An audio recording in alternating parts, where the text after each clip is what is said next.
¿Y qué hay aquí? Bueno, pues estos son los tres factores principales que hemos visto, ¿no? Por un lado, todo lo que tiene que ver con la guerra de Ucrania, todo lo que tiene que ver con la invasión rusa decidida por Vladimir Putin y el efecto que ha tenido en los activos. El segundo gráfico es la inflación en Estados Unidos.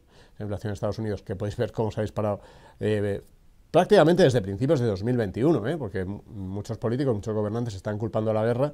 La guerra es la parte final de la subida, pero como veis, la subida ya era muy importante, y esa inflación es la que está llevando a Jay Powell, el presidente de la Reserva Federal, y a todo el Comité de Mercado Abierto, a poner en marcha subidas de tipos de interés para intentar contener la inflación, porque si no la inflación acabaría dañando el crecimiento, que es lo que dijo en su última comparecencia. Os he puesto ahí un pequeño extracto del último post en el grupo de Ibercaja Gestión, en el que dicen precisamente que lo que se está descontando ahora mismo, lo que ellos piensan que puede pasar, es que en la próxima reunión veamos una subida de 25 puntos en vez de 50 puntos básicos, ¿vale? Y eso es lo que se está pensando, que puede haber más subidas.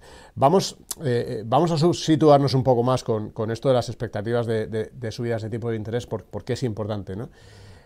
Me gustaría pararme en cómo ha evolucionado el sentimiento inversor, el sentimiento de los agentes del mercado respecto a las subidas de tipos de interés, lo que se veía en los últimos meses, lo que se veía ahora, cómo ha ido dándose esa evolución, que nos lo explica así en este vídeo Marta Campello, que es gestora de Avante, haciendo una valoración del trimestre también en el canal de Avante en YouTube. La Reserva Federal, que está siendo la más agresiva y la que va por delante, bueno, pues ya se esperaba a principios del año que subiera al menos 6 veces los tipos de interés, ahora se espera que los suba algo más de 8 veces. A ver, lo que los mercados hacen no es decir el número de reuniones y tal, sino que proyectan un nivel de tipos de interés. Entonces, los agentes del mercado lo que descuentan es cuántas reuniones faltan hasta llegar a ese tipo de interés, y es donde hacen sus cuentas, ¿no? ¿Cuáles son esos cálculos? Pues mira, estos son los que ha hecho Marta Campello. Ya ha habido una primera subida de tipos, 25 puntos básicos en la reunión del mes de marzo. Nos quedan 6 reuniones hasta final de año. 8 subidas, 6 reuniones no nos dan las matemáticas, con lo cual el mercado lo que está poniendo en precio es que al menos las 2 o 3 próximas subidas vayan a ser algo más agresivas y puedan llegar a tocar los 50 puntos básicos, con lo cual llegaríamos al verano pues entre 100 y 150 de incremento de tipos, pues que ya es una subida bastante relevante.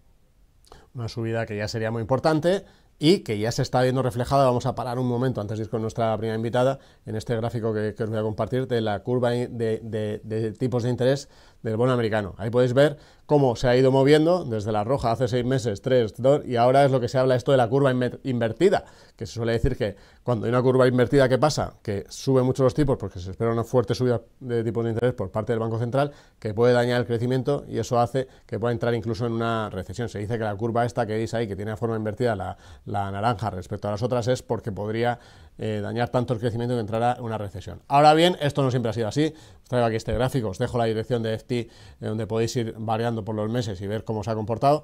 Muchas veces Wall Street lo que ha hecho ha sido que ha subido los meses posteriores a que la curva de tipos se invirtiera, con lo cual hay que tomarlo con cautela este tipo de indicadores. Sí que es verdad que es lo que dicen los más pesimistas, que el año que peor lo hizo, que es ese que os pongo ahí destacado, 1973, es el más parecido ahora, por cómo están las materias primas, cómo está el coste de la energía, las tensiones geopolíticas que hay, en fin, que eso para los que lo quieran ver en ese sentido, pues es importante. Hablábamos de ese impacto en la renta fija. Vamos a ver aquí unos gráficos para hacernos una idea de lo que ha sido esto, ¿no? Porque aquí podéis ver en concreto el comportamiento del bono a 5 años en este caso. Es un gráfico de Ibercaja y podéis ver la dirección por si queréis consultar. La evolución del bono, fijaos cómo ha pasado prácticamente el español del menos 0,3, menos 0,2, cómo se ha disparado hasta unos niveles del 1,2. Esto supone una caída muy importante del precio de los bonos, que es lo que se ve en las carteras, y el de Italia pues lo mismo, ¿no? Como ha pasado de estar prácticamente en negativo a estar ya acercándose al 2% ese bono a 5 años, y en la parte de la derecha el bono corporativo también, ¿no? Como hemos visto esas caídas. Que mirad, que tenemos preparado este corte que lo explica también, cómo define ese impacto que está teniendo en el mercado de renta fija Marta Campello, que como digo es gestora de Avante. Ustedes saben que los mercados no necesitan la confirmación de la noticia, necesitan que se espere que algo vaya a pasar, y lo que hemos visto ha sido brutal en el mercado de bonos. Rápidamente las curvas de tipos de interés han aterrizado todas estas expectativas. Las curvas de tipos de interés, que sobre todo se reflejan más directamente, indirectamente en los bonos corporativos, pero más directamente en los bonos de gobierno, lógicamente, que son precisamente, a veces nos olvidamos, los que tenemos por más conservadores. Cuando se dice el activo libre de riesgo, muchas veces se piensa en el bono alemán a 10 años, o sea, pues fijaos dónde están ahí las caídas. ¿Hasta qué nivel se han extendido estas caídas? Mirad lo que dice Marta. Todos los bonos o todo el mercado de renta fija de duraciones largas se ha visto absolutamente machacado. Estamos viendo pérdidas de entre el 5 y el 10% en los bonos de gobierno. Pero ¿por qué unas caídas tan fuertes como estas que estamos viviendo, cuando ya de alguna manera se preveía que en algún momento volverían a subir los tipos de interés, ¿no? ¿Por qué un movimiento tan destacado? El otro día tuvimos aquí en este mismo estudio a los amigos de Dunas Capital, a José María Lecube, que es director de renta fija, y él explicaba así como por qué se estaban dando estos movimientos.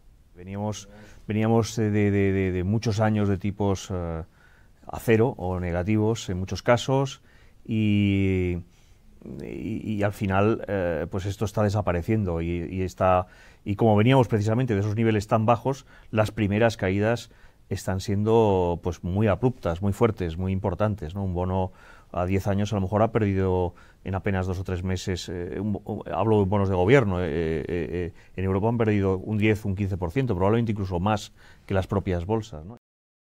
¿Cuál sería ese escenario a partir de ahora? ¿Van a seguir estos problemas que han llevado a la Fed a subir tipos o a acelerar el ritmo de las subidas de tipos de interés? ¿Va a seguir así? ¿Vamos a tener este movimiento que hemos visto ahora prolongarse más en el tiempo, que va a estar muy ligado a todo lo que sucede en el mundo de la inflación, ¿no? Temas importantes que estamos viendo, como esa energía, que parece que en las últimas sesiones se suaviza un poquito, ha ido mejorando un poquito, pero que todavía sigue en niveles históricamente altos. Vamos a ver cómo lo ve esto, si piensa que hay que seguir preocupado por esta situación, José María Lecube. Efectivamente es un problema que tenemos ya y que va más. Sobre todo va más porque si algo está claro es que la inflación, que parecía que en un momento dado iba a poder ser manejable o reducida o acotada en un cierto contexto, pues no está siendo así y probablemente con la guerra de Ucrania iniciada, pues menos todavía, ¿no? Y ante este escenario, ¿qué hacer en estos momentos?